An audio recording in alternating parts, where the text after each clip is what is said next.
I'm smart, I'm ambitious, and I can do exactly the same thing as non-disabled people. I just need to be accommodated. Maggie Winston, a wheelchair user with long bright green hair, purple glasses, and tattoos, lying in bed using her laptop with an eye-tracking device. Then, Maggie speaks to the camera from her living room. COVID showed us that we don't need an office.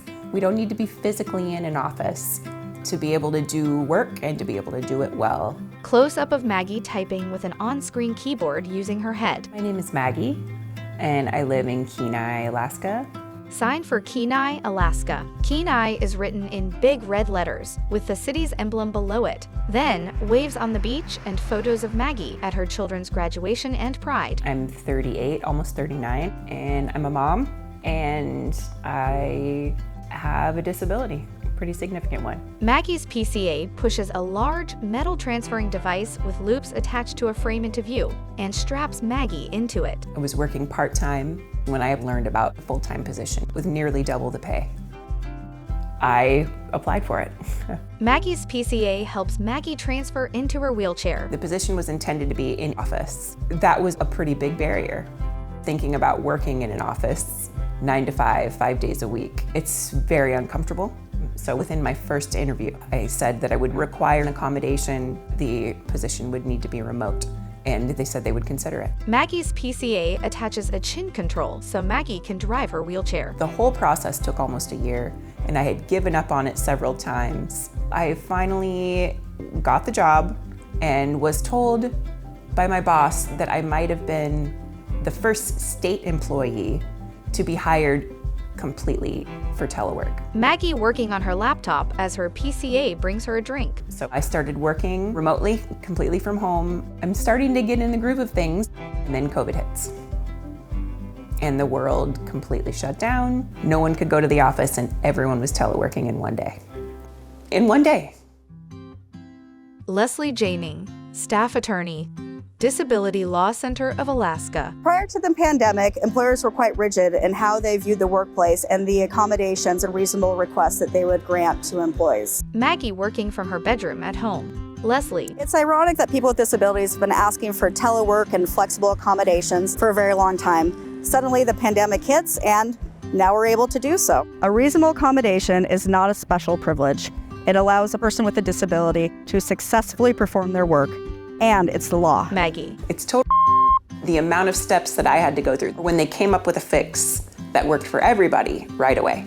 Maggie's PCA sets up her laptop, then close-up of Maggie working. It's not special privilege, it's not special treatment. It's just me being able to do the same job that anybody else can, but in a different way. Maggie's PCA makes her a drink and holds it to Maggie's face as she drinks through a straw. For someone like me, that requires an accommodation, working looks a little different. Close-up of Maggie's head-tracking webcam on top of her laptop screen and Maggie, demonstrating the assistive tech she uses. The camera on top of my computer, it's called a head mouse, and it plays with the reflective dot on my glasses. So everywhere I move my head, it moves my mouse. And then I have a dwell clicking device right here. So I can just dwell over it, and it makes me be able to click on anything I dwell on. It makes my entire computer accessible to me. Leslie. Through technology and tools and the reasonable accommodations, people with disabilities are able to expand their career and have upward mobility and more opportunities. Maggie at her desk on a Zoom call. I started really thinking about what I could do, where my potential was, and how I could excel. Maggie's PCA puts Maggie's makeup on and sets up her laptop from bed. So when things started opening up and another opportunity presented itself, I jumped on it. In my job now, I'm able to work from home for 3 to 4 hours in the morning. It's usually the time where I'm feeling the most pain and the most discomfort. Maggie's PCA adjusts her legs. Then Maggie working from bed and Maggie's PCA helping her get ready to leave her home. So I'm able to stay in bed and be comfy and then be able to go into my office for a few hours later in the afternoon. Maggie in her car, her PCA drives. Then shots of Kenai. So we're on the way to work. I work about 20-minute drive away. Maggie rolls into her office. The entrance has several plants on shelves. Then Maggie at her desk and Maggie's laptop screen showing her working. Happy Monday, y'all. Happy Monday to you.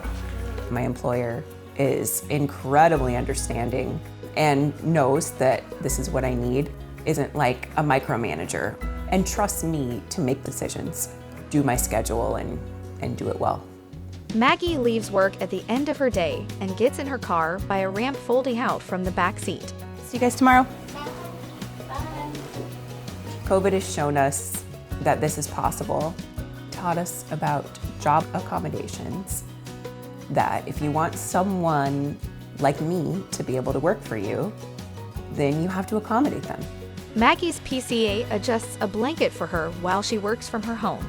Leslie. By opening accommodations and telework and more of a flexible schedule for everyone, you're able to include a lot of people that might have been traditionally left out of the workforce, bring them to the table, let them have a voice and a perspective. It was like a real ego booster, first of all, but then I had the money and was able to go on vacation, buy myself new furniture, and do other things I had never been able to do before. Photos of Maggie on vacation with her children and enjoying herself with friends. At the end of the day, these accommodations help not just people with disability, but all of us. It helps all people in the workforce to have more flexible accommodations, more flexible schedules. Maggie at the beach. This is what we should keep doing so that we can have an integrated and diverse workforce.